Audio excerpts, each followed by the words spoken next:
Hey there, welcome to today's video. Today we're diving into a very serious problem that is currently affecting GitHub. The platform is under attack, with malicious actors flooding it with millions of code repositories containing obfuscated malware. These repositories are clones of legitimate ones, making them incredibly difficult to distinguish at first glance. An unknown party has automated the process of forking legitimate repositories, adding malicious payloads wrapped under layers of obfuscation. This technique, known as repo confusion, aims to deceive unsuspecting developers into unwittingly cloning repositories with malicious code. This poses a significant security risk, as these repositories can steal sensitive information like passwords in cryptocurrency from developer devices. The situation is alarming, but GitHub is actively working to contain and mitigate the impact of this attack.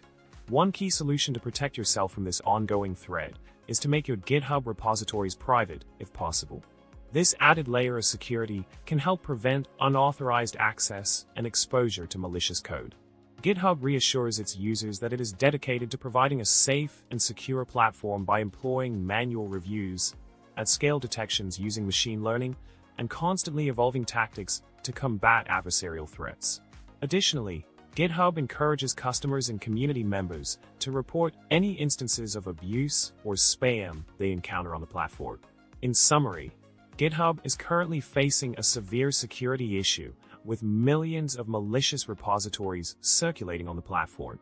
By making your repositories private and staying vigilant, you can reduce the risk of falling victim to this attack.